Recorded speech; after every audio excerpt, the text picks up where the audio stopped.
Welcome to our channel, and it is 1 a.m. in the night here in Kenya.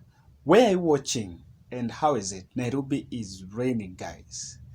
My shout out of the day goes to Mwaka, Emmanuel Mwaka, the third name I cannot pronounce, nimesahau. And thank you very much, guys. Asanteni sana. By the way, I think for people who don't know, this channel is just 1 month and 1 week old. We're already at 5,000 subscribers. Asanteni sana. We've been asking a question about how would Raila Odinga take a 10 days break at this crucial stage of his campaigns to be out of the country without a political touch. I want us to look at that, and I know I have been invited here by more than 10 subscribers asking me why am I not doing a video about Raila Odinga's tour in Addis Ababa and India. I think that onslaught was led by my good friend Dr. Kemei, Stanley Kemei. So I've accepted that invitation. But I wanted to just do something. The previous video I did on Uhuru Kenyatta's running mate choices, I mentioned Sabina Chege. And when I was I was just perusing Sabina Chege's Facebook page, I realized that she's actually doing the vote registration in Nyanza. I think it's not more on her position as a women rep, but she has a foundation called Sabina Chege Foundation. If you look at those photos, you will realize that they have watermark. I checked the photos and realized that her photos have watermark. If you check Sabina Chege's Facebook page, she's posting those photos. And of course, they have Sabina Chege Foundation watermark. Then I was also using a technique I know called fact checking.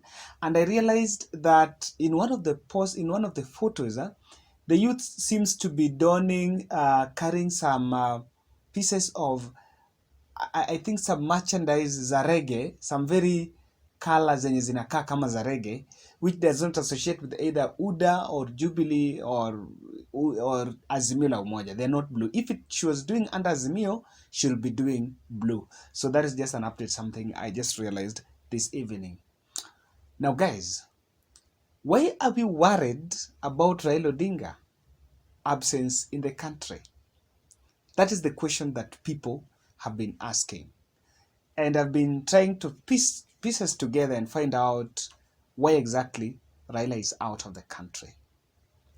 Now, there are things I want to divulge about his absence. One, even if Raila Odinga is in Addis Ababa or India or anywhere, the issues, his political bid, his political game must be on the table. That one take to bank. He left the country on 4th February. That was, I think, on Thursday. Then he flew to Addis Ababa to attend a summit. The summit was supposed to be held on 5th and 6th. That was, I think, today was 5th. So it was this weekend. Then after that, he was going to fly to India. I don't want to read a lot from the Addis Ababa meeting because that is an AU meeting. Raila Odinga was appointed a special envoy in terms of infrastructure, in charge of infrastructure development in Africa.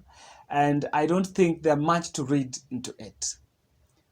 What I was only asking a question is because if Raila Odinga knew that he was flying to Addis Ababa, why did he organize these rallies that were actually cancelled last minute?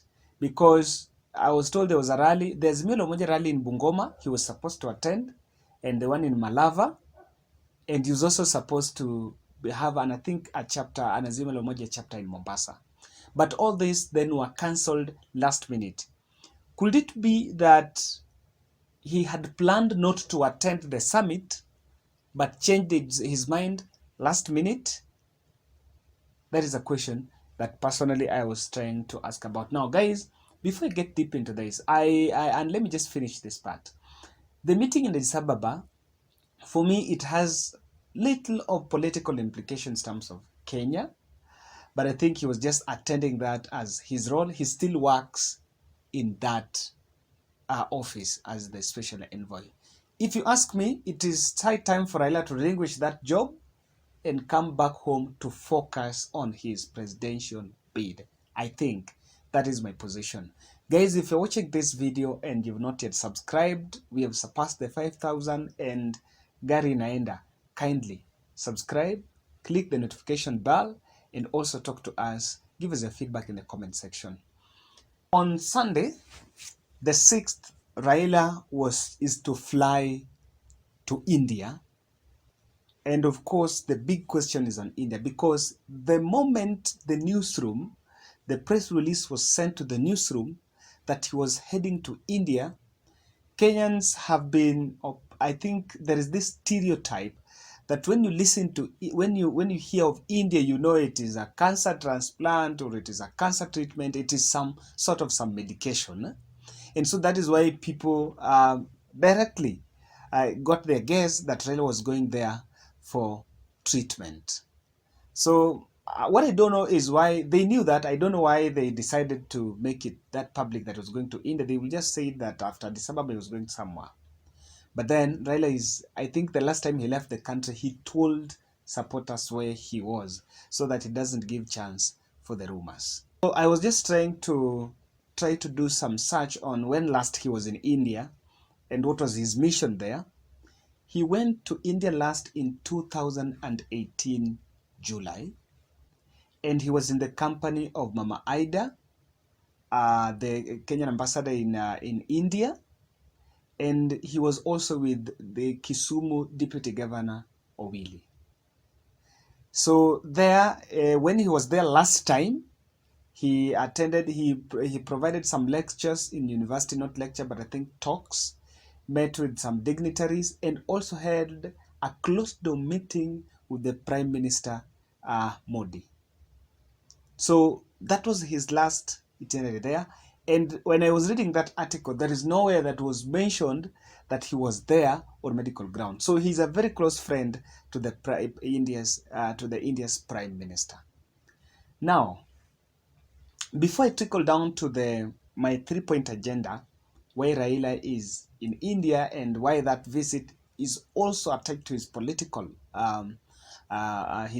game plan, on 1st of February, that is Tuesday, before he flew on Thursday, you will actually see these photos.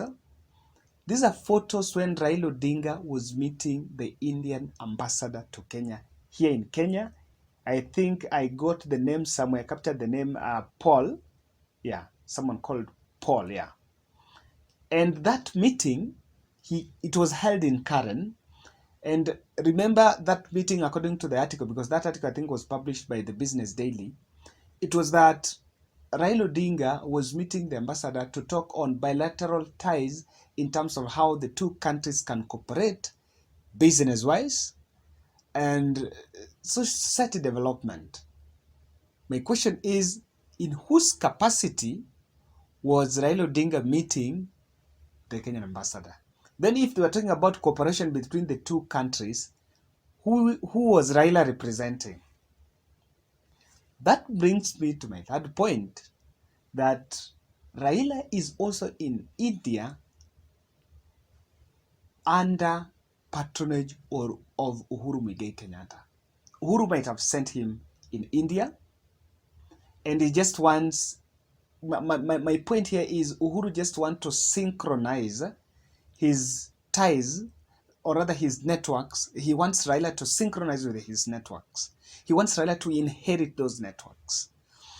Guys, Indians are some of the biggest or some of the most majority investors in Kenya. They have invested in IT, manufacturing, agriculture, transport, engineering, health. Actually, apart from manufacturing and health, they have invested in Kenya largely in health. Because Kenyans believe they have the best health system in the world. I don't know why. So, and in Kenya, foreign investors, according to the ratings, they are number 2 after China. So if he was sent there, he might be sent by Uhuru. Whatever Raila is doing now must add a vote, a strategy on his 2022 presidential bid. What is happening? I know in India, my speculation is this. India has a social protection program, health social protection program, what Raila has been proposing in the 6,000 pledge. Go and do your research. And in India, I realized that they have both compulsory and non-compulsory. And let make you understand this. In Kenya, we have compulsory. You know, the NHIF. Actually, it's non-compulsory, but that one you pay. You understand?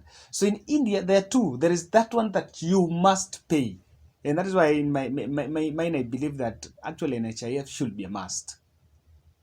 So I might think that Raila Odinga is trying to benchmark with India on his health policy in terms of coming up with that manifesto.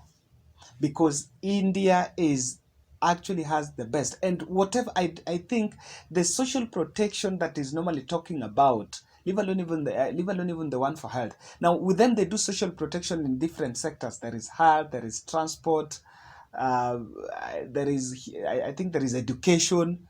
So he's going to borrow a lot of leaf from that. And I think if you ask me, he might have flagged, might have maybe gone there with part of his 2022 strategy team to try to benchmark and emulate some few policies from India. Actually, the people who, if you look at the press release that was sent to the newsroom, it was not sent by ODM party or maybe Ongwen.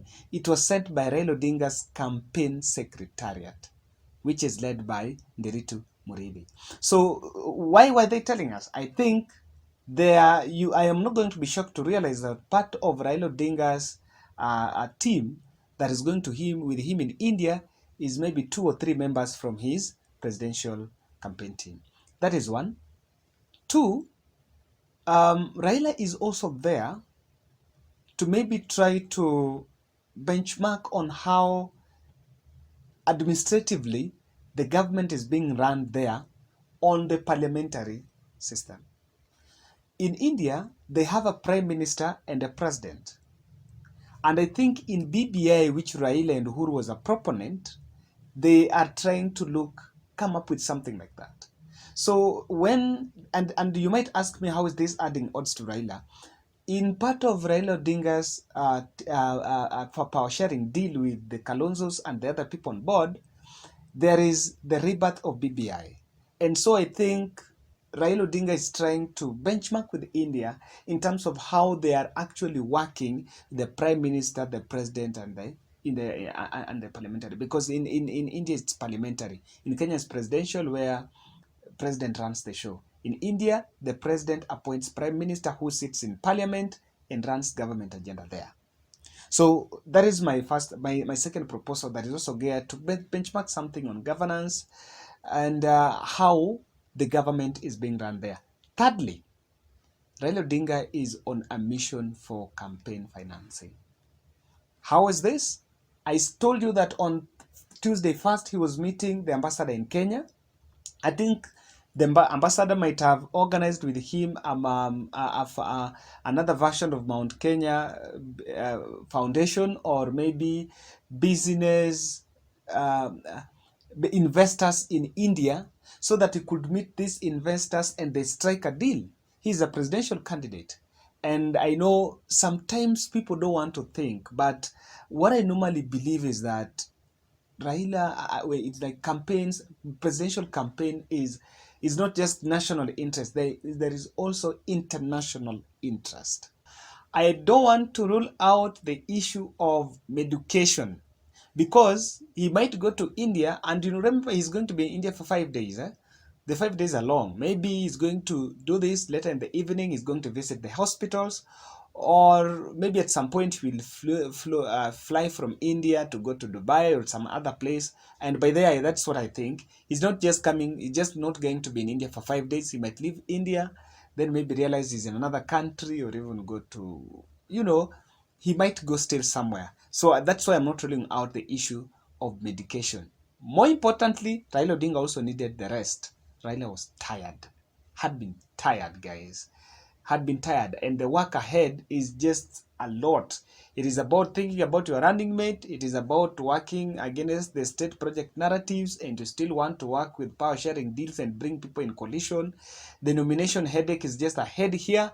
I also think, yes, he also needs to rest. So guys, that's my analysis, and you can also tell us what you think in the comment section.